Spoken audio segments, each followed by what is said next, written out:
Ryan McCaffrey here, Justin Davis there. You're on IGN, and we are playing Elder Scrolls Legends, the new card battle game. Yeah, Justin, I mean, you've got to help me. Hearthstone-like. Yeah. See, now the point of this Let's Play is for you to help people like me. I know the Elder Scrolls series very well from the RPGs.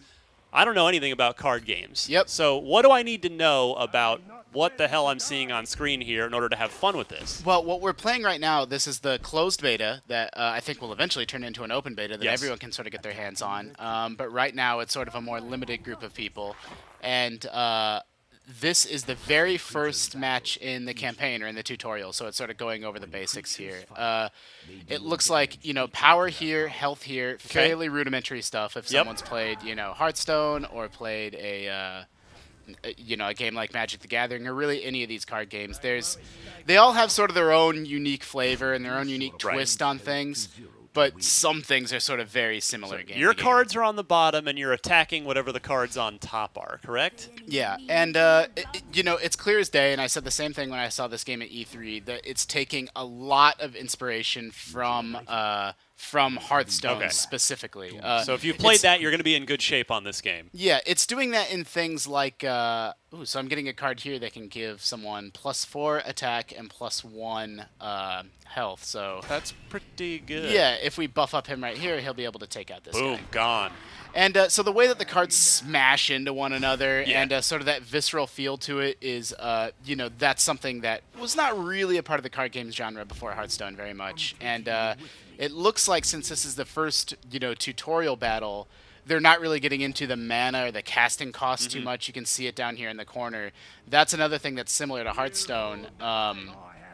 Well, let's see. Now I have a choice to make. Should I go ahead and attack him and try to almost kill him? Or... Okay, so the cards are basically the defense, then you've got your main enemy up top there? Yeah, but I can choose. The decision that I'm making right now is should I attack one of the other units or just skip it and attack, him? And I'll go ahead and just do that. All right, so you sacrificed that guy but took out one of his defenders. And then he's going to take out my guy. Ooh, a mud crab. Scary. Yeah, so they're definitely taking it easy on me. Like, he could have taken out this unit, but now... Well, let's just add insult to injury and give him 8 attack and just... See ya. Blam!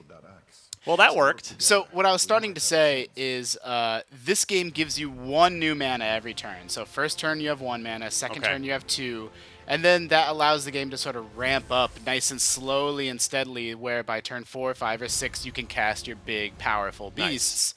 And it stops you from really playing those cards right at the very, very beginning of the game. And that's another very Hearthstone-esque thing, where instead of... Ooh, am I opening like some bonuses? Do it. Nice.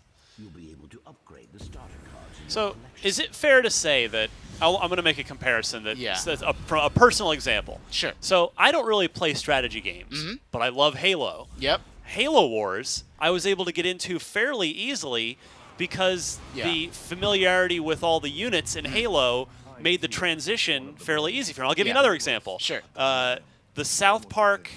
what the hell was the name of that South Park game? Well, it had a big, crazy name. You know the one I'm talking about? The Well, tower defense game. Oh, the South Park tower defense game where you were throwing the pea snowballs. I can't remember the name of it I don't offhand. play tower defense games, but because I know South Park really well, I was able to use my knowledge of South Park and what each character is and what they're good at in order to have fun and get to know the game. So in your experience so far with this, does the same apply here where my knowledge of Elder Scrolls can help me get over that initial learning curve hump of a CCG? I would say no, actually, which I don't know if that answer is surprising or not. But right now, I was hoping you'd say yes. I won't lie. I mean, this is a very fun game, and it's a great game, and it's accessible. But I would say it's light-ish on Elder Scrolls lore. Okay. Like, when I was playing Hearthstone, it looked and felt like you were in a tavern in the Warcraft universe.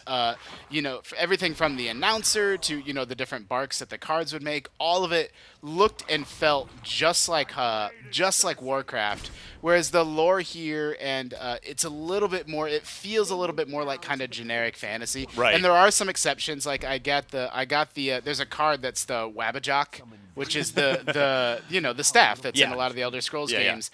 And so there is sort of some fun Elder Scrolls flavor in there, but I would say it's lighter than it is in some other games. But that's good to know going in then. If you're an Elder Scrolls fan, that you are going to have to pick up the actual elements of the CCG. It might be a little trickier than a South Park Tower Defense or a Halo Wars kind of situation. So I want to take a sec here. This second tutorial battle sort of introduced this game's key, like the big thing that sets it apart from other games in the genre, which is that there's 2 lanes of play. There's this left lane and there's this right lane. Okay. And the cards, I'm annihilating my opponent, so he doesn't have any defense right now. But you can't switch over. Like a card in this lane can't attack a card in this lane. So that accomplishes a few things. If someone lays a huge beast or something over here, I have a choice to make. Do I try to put a stop to it, or do I just ignore it and try to dominate the other lane? So it's this little subtle change that actually opens up some more interesting strategic choices than you might think. I haven't found any sort of lore or in-game story reason for there being these 2 lanes. Like it's just sort of more of a gameplay mechanic right now. Yeah, makes sense. You can see that, there's fairly standard card game stuff where, like, this is just a spell. Like, I've been laying mostly creature cards, but here's something, hey, deal 3 damage. So you might say, oh, I'll deal 3 damage and just kill this, this opponent. Yeah, or I can just win the match.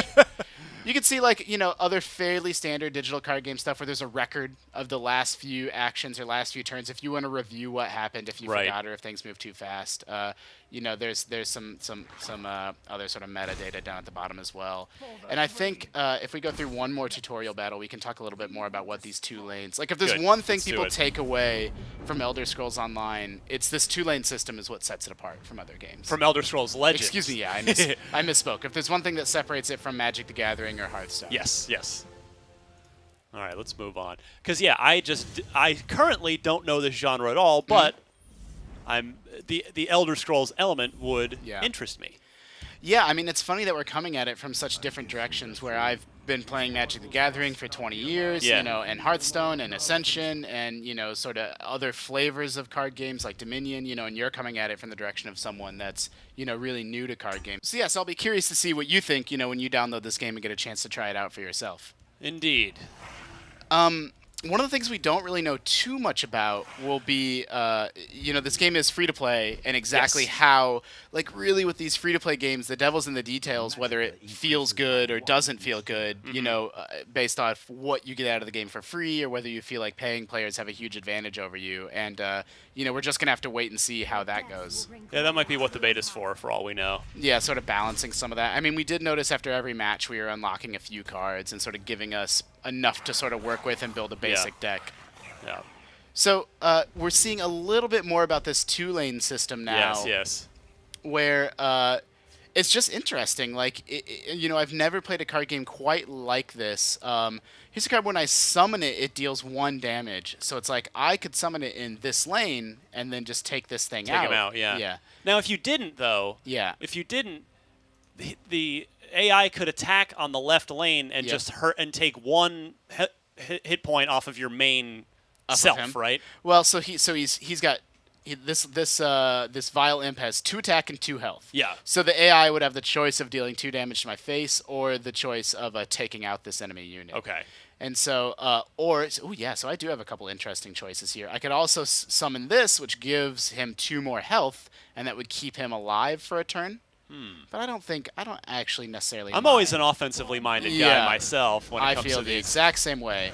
And for that reason, rather than trading right here, I'll probably go ahead. Go straight for the jugular. Go straight for the face, and then, put the onus on the AI to figure out what they want to do. Makes him a little stronger. It's still not enough. But what if he shot you in the face? What if he would have hit me in the face? That's a risk we were willing to take. So I really like summoning, this is 3 attack and 4 health, and I like putting it in this lane because he only has 2 attacks. So unless he's got some tricks up his sleeve, which is super possible, you know, he's got 3 cards in his hand. This guy should be okay over here. You know, knock on wood. Those are famous last words. But, you know, that's the kind of stuff that I like to think about when I'm playing a card game. Is like, what's going to keep me safe next turn? You know, we kind of touched on it a minute ago. So what are the general strategies in a game like this? You could be offensively minded, as you've been kind of hinting at, and go straight for the jugular, or you could just play wear down the defenses, right? Are there any other general strategies to take in something like this? Yeah, we'll see. Let me actually after this match, maybe we'll be able to pop into a menu and see. There's different card types that do some different things, and that I don't know if like some of them are a little bit more advanced, so we'll see if we've unlocked them. But the different colors, like the red are sort of the offensive cards, and the blue are sort of the tricksy cards that maybe have, you know, there's mechanics that'll do things like it'll look like you're really strong on the right side, but there's cards that'll flip them over onto the left side and do some things like that. So here's an interesting just bit of just card strategy. Here's 3 damage, 4 damage, 5, 6, 7, and I have a card that deals 3, so I'm 1 damage away from being able to kill my opponent this turn. But since I can't quite do it, I'll spend that 3 to keep him safe instead. All right. But what dictates how many cards you can play on a turn? So you have this mana total that's going up by 1 each turn. Okay. So I had 5 mana to work with. Next turn I'll have 6. Next turn I'll have 7. Okay. And then the number in the upper left is what it costs to summon a card. Got it. And so that's what stops you, you know, again, as we were saying a little bit earlier, that stops you from just, if you happen to draw a super powerful card, you can't necessarily play it right on turn 1. I'm with you now. And it looks like he's playing a couple cards that buff up his creatures. You know, the game is basically a game of you lay down creatures and smash them into each other and smash them into your opponent, and then you do things to deal direct damage or buff up creatures. Mm-hmm. You know, there's nothing too, you know, even if you're a card game newbie, there's nothing too out of the ordinary or wild there. And then let's see, after this match ends, if we can sort of poke around the deck builder or, you know, or just sort of see a little bit more about those colors. Oh, we're getting a little bit of lore and story. Yeah, in middle school, I wasn't hanging out in the library playing Magic the Gathering. Instead, I was wasting my time just BSing with my friends out on the playground. Oh, yeah, no, I was a super big Magic the Gathering nerd back then. Yeah, I like these level up rewards. I mean, there's a lot that I still need to learn about this game. I've only played it a little bit. So I know, for example, one thing that's different about this game than Hearthstone is the cards can actually be upgraded and get a little bit more powerful. So yeah, we're seeing it right here in action. Upgrade. Look at that. 6 attack points now. Yeah, so it went from 4 attack to 6 attack. And, you know, that's something that, as a free-to-play game, it really matters how that's balanced. Yeah. You know, like if it's balanced well, it'll feel okay, and if it's not, it won't. So that's definitely something that I'm curious to keep my eye on. Like, how far does that upgrading go? We're just skipping story stuff for now. Cool. So let's see. I actually don't know. Maybe we need to get through all this stuff before. Yeah, it looks like we have to complete Act 1 before we can get through the deck builder. But in terms of strategy, you pick a class. Like, it's the Elder Scrolls classes, Archer or, you know, Mage or those classes. And then that determines which cards you can put in your deck. Like a Mage deck might be full of really tricksy cards, whereas, you know, a Warrior just has sort of straightforward attack and defense cards. And that's sort of the flavor that they're using to try to separate this game from some others. So maybe if I'm new to this, should I start with a Warrior? Is that going to play a little simpler, maybe? That'll probably play a little bit simpler, yeah. And, I mean, what we're going through right now is the very sort of, it's easing you into the game. Yeah. Like, you'll notice we have these little pips here on our character portrait now, and those represent health. Like, you get to do special stuff that can help turn the tide of the game as you start to lose health. And so that wasn't in the earlier tutorial battles. You know, but now that it is in there, you know, hopefully, maybe we'll see some of that, and then we can say goodbye to all the folks. Yeah, well, at home. you've been teaching me some good lessons here. Let's do this one last match. Yep. See what we've learned, and then we'll wrap up here. Yep. So normally, this 3/2 would be able to take out my 1/2, but I have this card that can give him a little buff, make him a little bit stronger, and he should survive one more turn. Oh yeah. And so, like, again, these 2 lanes, like, it is a really interesting strategic choice. I can put a 2-1 here to try to deal with him. Just cancel that out, right? Or I can just say, screw him. I'll just let him hang out over there, and I'll just try to really make this side strong. So, we'll play it safe. All right. Like, I haven't played this game enough to really understand what's best yet. Again, I like the. I'm very pro. You're being proactive here. I like that. Yeah. And so, you're down to 13 hit points. Though. Yeah, I am. So what just happened when I lost one of these runes? So I lost 5 health, and it let me draw an extra card. So this game has these elements to, prevent one player from snowballing into another. A landslide victory kind of situation. Exactly. So now I have 4 cards to my opponent's 2, where card advantage is really everything in a game like this. So let's see. I just laid a minion. So normally, I don't know how closely you've been paying attention, Ryan. Cards can't attack the turn they come into play. Okay, I did not know that. But this card has a special ability, Charge, which does let him attack the turn he comes into play. So boom, he's gone. Yeah, we can maybe balance things out here a little bit. Oh, get some. Yep. Take him out. And, okay. Well, I Clear lost. the defense. Yeah, there you go. Everyone pays a toll. Yeah, so but he wasn't able to deal with what's going on over here. And all right, so you got a clear line to the main health supply here. 6-2, I like that. Boof. So boom. I think we'll see when we deal 1 more damage to him, he'll lose one of his pips, and then at that point he'll get to draw a bonus card. Okay. Oh. Just vomited up a bunch of cards. But what is those Khajiit? Oh yeah, I wasn't. Yeah, it yes, looks they like are. Low-level Khajiit. Deal 1 damage to all enemies. So I don't. That's perfect. Right. So here's the deal. Here's my conspiracy theory. This is a tutorial match, and I wonder if the game just does this deliberately. Like, will a new player to card games recognize the opportunity? Oh, it's so perfect. I love it. Well, I'll take it whether it was deliberate or That's not. right. I'll take it any way I can get it.